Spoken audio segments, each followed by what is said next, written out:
or problems that I have with how heritage negotiates with the ideas of race. So I have this list of problematic positions.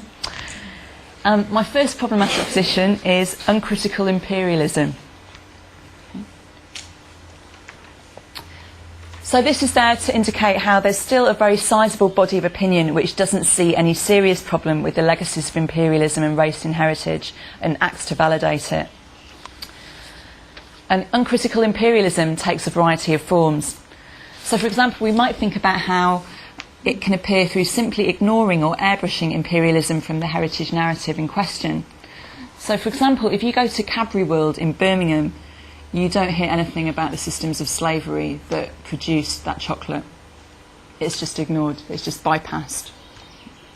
You don't hear anything about how Cadbury was built on slavery. So it can be ignored, or it can be produced through very kind of direct confrontational engagement. So uncritical imperialism can also take the form of being outraged at any attempt to even raise difficult issues over heritage and race.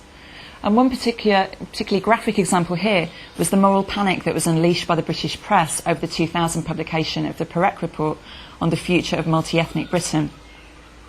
And the mild conclusion of this report, which was commissioned initially by the Labour government and published by the Runnymede Trust, was that the idea of Britishness had, quote, unspoken racial connotations a lot of the time. So this is all it said.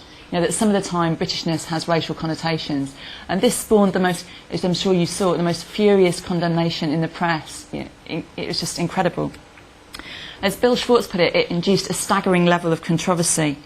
And the totalising kind of panicked denunciations of the report that appeared initially in the right-wing press were very swiftly followed by the kind of backtracking of government ministers. So Jack Straw appeared very, very soon on the Today programme to say that, Britishness, we should be proud to be British. He kind of distanced himself from this report. But as Bill Schwartz has argued, surely a thoughtful, responsible pride, so surely the idea of being proud to be British, must coexist with recognition of the moments of barbarism, with an understanding of the ills which have arisen from conduct perpetrated in the name of one's country. So we might say that the moral panic around the Perec report was an example of uncritical imperialism, because it's a kind of fanatical moment in which imperialism becomes denied.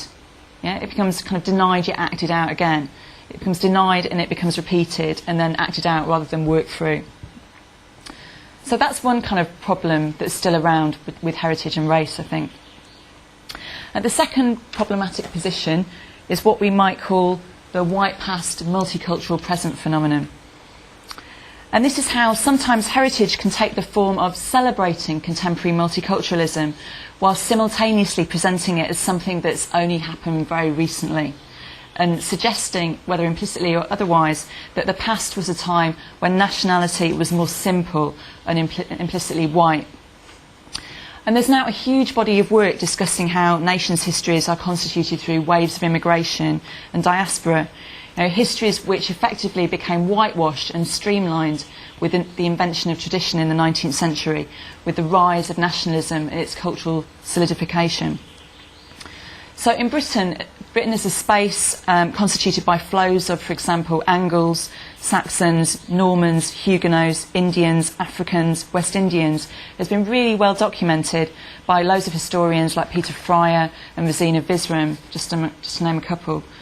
Yet despite this, multicultural society can still sometimes be figured as something that's new, rather than as a phenomenon that's always been there and that's always been with us, which has formally constitutes our past as well as our present. And I think perhaps it's given the history of how this emerged, how it was linked to the 19th century rise of nationalism. It's kind of unsurprising that the way in which this often manifests itself is around the image management of the nation. So, for example, in the 90s, there was an infamous report called Britain TM, Renewing Our Identity, published by the think tank Demos. And this was really keen to show how Britain was an exciting kind of multicultural place.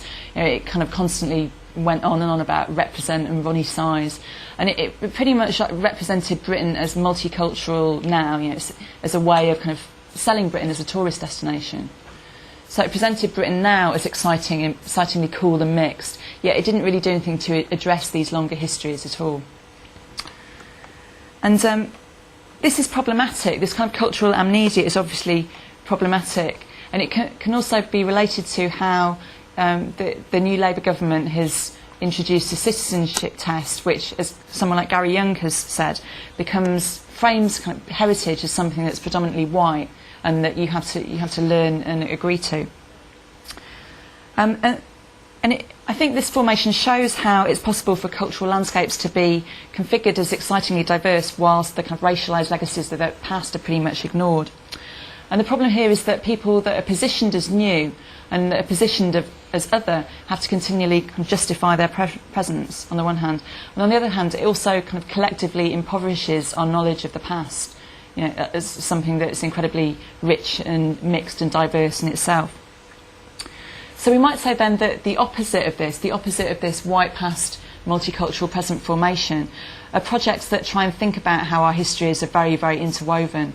So, for example, in the States you have the Ellis Island Museum, which talks really interestingly about flows of migration.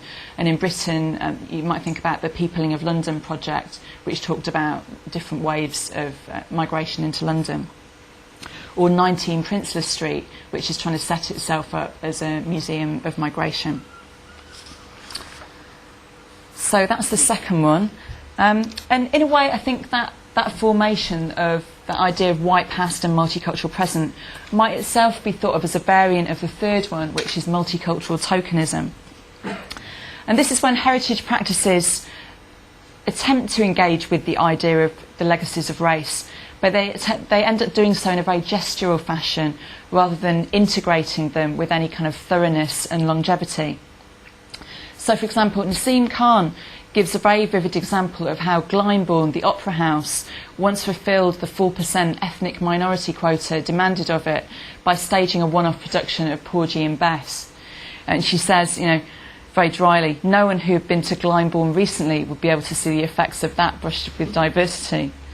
So it's the way in which you can make very kind of superficial gestures towards multiculturalism, which are often quite exoticising in their own way. But they're not followed through. And this is something which has been critiqued for a long time in academia as the SARI's Samosas and Steel Band syndrome. And it's something which has gained a lot more coverage recently. So, for example, only this year, the Archbishop of York talked about how the SARI's Samosas and Steel Band syndrome is something that we should move beyond. He says it's a kind of 70s style multiculturalism that we should really ditch and we should leave in the past. And it's problematic because it implies that heritage is something, you have a kind of heritage centre which is unchanged, and then you just have otherness around it which kind of is tacked on. You don't really challenge the meaning of heritage in any fundamental way. Or as Roshi Naidoo has put it, it'd be more radical to imagine us all as multicultural rather than bringing others into the public sphere as an act of benevolence. So multicultural tokenism is something that is increasingly widely recognised, but at the same time, people discuss it still because it clearly exists. It's clearly still a very significant phenomenon. And we might also talk about how it doesn't only exist at the level of representation, but it's also something that's important to think about in terms of institutions and processes and practices. So, for example, I think in academia it's something that's been discussed in terms of representation a lot, but it's less discussed in terms of institutions, and that's why work like Carroll's, which brings together theory and practice and thinks about institutions, it stands out a lot more boldly, I think.